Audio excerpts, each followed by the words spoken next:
Assalamualaikum warahmatullahi wabarakatuh. Nama Fenty Amila Puspitasari, NPM 1901011002, jurusan Pendidikan Agama Islam. Baik, dalam video kali ini adalah video untuk memenuhi tugas ujian akhir semester mata kuliah Ulumul Quran. Yang pertama, saya akan menyampaikan materi tentang mukjizat. Macam-macam mukjizat. Apa sih macam-macam mukjizat itu dan ada berapa? Yang pertama ada mukjizat indrawi, yang kedua ada mukjizat non indrawi. Yang pertama ada mukjizat indrawi, yaitu mukjizat yang dimana bisa dilihat oleh indra di zaman Nabi. Dan mukjizat ini tidak kekal. Jadi mukjizat ini adalah mukjizat yang dirasakan oleh Nabi, seperti contohnya Nabi Musa yang tongkatnya berubah menjadi ular. Nah, lalu kembali lagi, berarti mukjizat ini tidak kekal, pada saat itu aja mukjizat ini berlaku. Nah, yang kedua ada mukjizat non indrawi. Mukjizat non indrawi adalah mukjizat yang kekal. Contohnya seperti apa? Contohnya adalah seperti Al-Quran. Jadi bedanya di situ. Yang mukjizat indrawi adalah mukjizat yang kekal, tidak kekal, dan mukjizat non indrawi adalah mukjizat yang kekal. Contohnya adalah Al-Quran. Nah, Al-Quran ini adalah Al-Quran untuk selamanya sampai nanti. Jadi kekal, tidak akan berubah.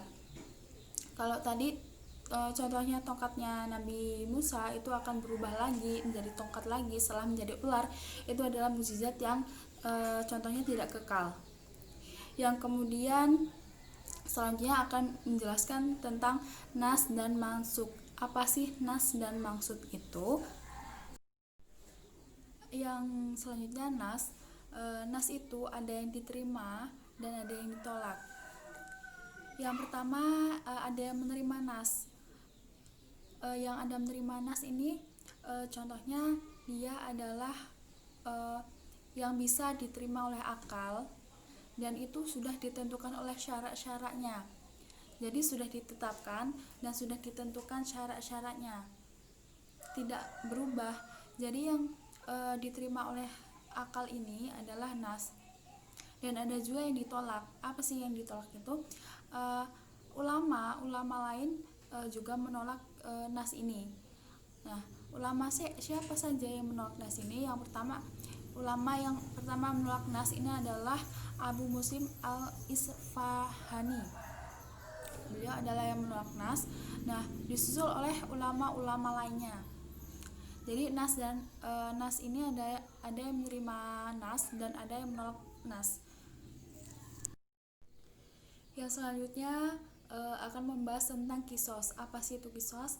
Nah, jadi kisos ini adalah mengikuti. Arti kisos ini adalah mengikuti atau membalas. Nah, jadi artinya jika ada seseorang yang membunuh atau pelaku tindak pidana, itu akan dilakukan kisos. Jadi pembalasan. Ketika dia membunuh akan dibalas juga dengan membunuh. Ketika dia memukul akan juga dibalas dengan memukul. Itu artinya kisos. Jadi membalas atau mengikuti.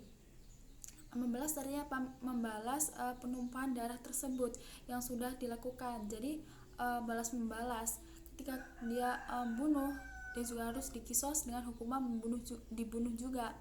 Ketika dia melakukan tindak pidana lainnya, dia akan dibalas dengan tindak pidana lainnya, seperti membunuh, memukul, atau mencaci dalam hal yang membuli yang keterlaluan sampai mengakibatkan pembunuhan, seperti itu akan dilakukan kisos. Jadi hukum kisos ini berlaku pada zaman Nabi dulu. Jadi kisos ini adalah untuk orang-orang yang melakukan kesalahan atau tindak pidana yang lainnya. Yang selanjutnya kita akan membahas tentang amsal. Apa sih amsal itu? Dalam artinya amsal itu adalah misal. Dalam terminologinya, amsal itu adalah yang berkaitan dengan memperjelas sesuatu untuk hal yang dibicarakan. Jadi dengan kata lain, amsal itu adalah untuk memperjelas sesuatu, dengan kata lain untuk memperjelas pembicaraan tersebut. Jadi amsal ini dalam arti istilahnya artinya adalah misal. Dalam terminologinya artinya adalah untuk memperjelas sesuatu dengan kata lainnya. Nah, yang selanjutnya kita akan membahas tentang aksom. Aksom Al-Quran. Apa sih aksom itu? Nah, jadi aksom ini adalah artinya sumpah. Nah, apa sih dalam istilah atau terminologinya? Jadi di sini adalah jiwa yang untuk tidak melakukan suatu perbuatan atau melakukan suatu perbuatan yang didasarkan atau yang diagungkan oleh orang yang melakukan sumpah tersebut. Jadi intinya tuh melakukan sesuatu perbuatan atau tidak melakukan suatu perbuatan yang dimana ada seseorang yang telah mengagungkan bersumpah tersebut, baik nyata ataupun tidak nyata. Jadi aksom tadi adalah artinya sumpah bagi orang-orang yang melakukannya nyata maupun tidak nyata. Yang selanjutnya kita akan membahas tentang jadal Al-Quran. Apa sih jadal Al-Quran ini? Jadal Al-Quran ini adalah bertukar pikiran.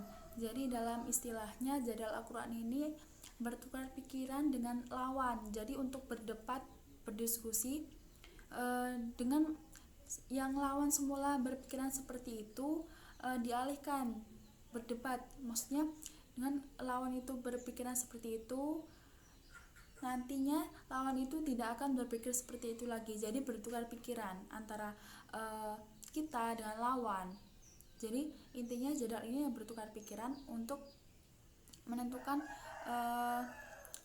yang semula pikirannya seperti itu menjadi tidak seperti itu. Jadi bertukar pikiran atau bisa disebut dengan berdiskusi.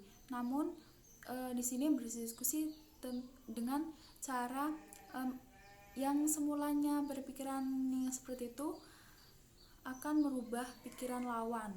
Ya, jadi seperti itu. Intinya adalah bertukar pikiran jadal ini. Yang selanjutnya kita akan membahas tentang Israiliyat. Nah, apa sih Israiliyat itu? Nah, secara bahasa Israiliyat ini adalah nama yang dinisbahkan kepada kata Israel yang berarti Abdullah atau hamba Allah. Dan secara terminologinya atau secara istilahnya, Israiliyat ini adalah sesuatu yang menunjukkan pada setiap hal yang berhubungan dengan tafsir maupun hadis, dan yang berupa cerita atau dongeng-dongeng kuno yang dinisbahkan pada asal riwayatnya dari sumber Yahudi, Nasrani, dan lain sebagainya. Nah, jadi seperti itu penjelasan tentang Israiliyat. Dan intinya Israiliyat ini adalah nama yang dinisbahkan pada kata Israel tadi ya, yang berarti Abdullah atau hamba Allah tadi. Nah, jadi intinya seperti itu. Jadi berdasarkan tadinya dengan dongeng-dongeng kuno yang dinisbahkan pada riwayat yang dari sumber Yahudi dan Nasrani. Jadi itu saja yang dapat saya sampaikan. Kurang lebihnya saya mohon maaf. Saya akhiri. Wassalamualaikum warahmatullahi wabarakatuh.